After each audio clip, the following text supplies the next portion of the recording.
Hello student. आज हम twelfth class में इकाई फर्स्ट का फर्स्ट चैप्टर आहार योजना एवं भार प्रबंधन का अध्ययन करेंगे।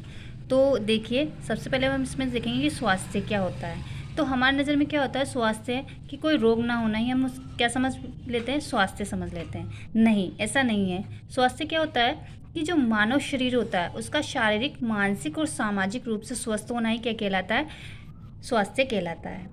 भोजन क्या है, तो देखिए, कोई भी पोषक पदार्थ जिसे हम खाने के रूप में ग्रहण करते हैं, भोजन के रूप में ग्रहण करते हैं, वो क्या कहलाता है, भोजन कहलाता है। नेक्स्ट देखिए कि पोषण क्या है। तो पोषण एक विकास की प्रक्रिया है जिसमें सभी पोषक पदार्थों को शामिल किया जाता है, जिन्हें ग्रहण करने से हमारे शरीर का विकास होता है, वही क्या कहलाता है, पोषण कहलाता है। देखिए, पोषक पदार्थों को कितने भागों में विभक्त किया गया है। तो जो पोषक तत्व है उनको 7 समूह में विभाजित किया गया है।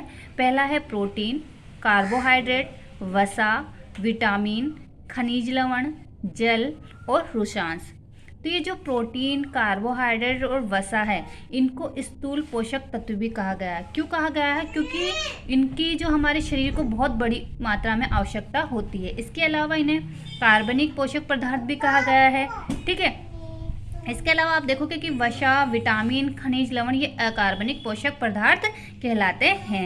नेक्स्ट देखिए कि संतुलित आहार क्या होता है। तो ऐसा भोजन जिसमें सभी पोषक तत्व शामिल होते हैं वो क्या कहलाता है, संतुलित आहार कहलाता है।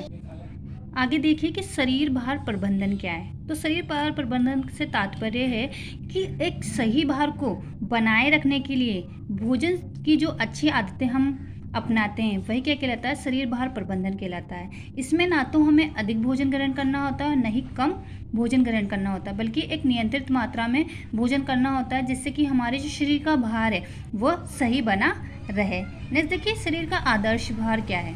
तो देखिए, शरीर का आदर्श भार से तात्पर्य यहाँ पर है कि जो व्यक्ति की ऊंचाई है, उसकी शारीरिक रचना है, उसके अनुसार उसका जो भार, वांछनीय भार है, वही क्या कहलाएगा, शरीर का आदर्श भार कहलाएगा। और ये जो शरीर का आदर्श भार है, इसे हम किसके माध्यम से ज्ञात करते हैं, ब्रोको सूचकांक के माध्यम से ज्ञात करते हैं। तो इसका सूत्र क्या है, तो इसका सूत्र है कि जो ऊंचाई है वो भी किस में होनी चाहिए, सेमी में, -100 बराबर आदर्श भार किलोग्राम में आ जाएगा।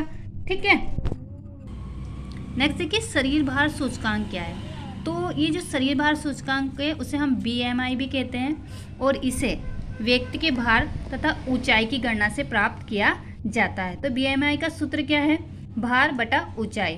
तो इसमें भार भी किसमें, किलोग्राम में, और ऊंचाई मीटर में। इसके माध्यम से हम शरीर भार सूचकांक यानी कि BMI ज्ञात कर।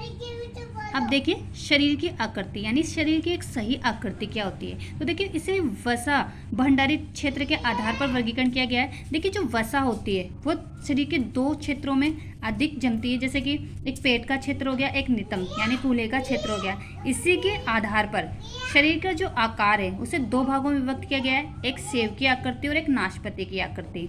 तो जो सेव होता है वो बुरी आकृति होती है, और जो नाशपाती होती है वो शरीर की एक अच्छी आकृति होती है।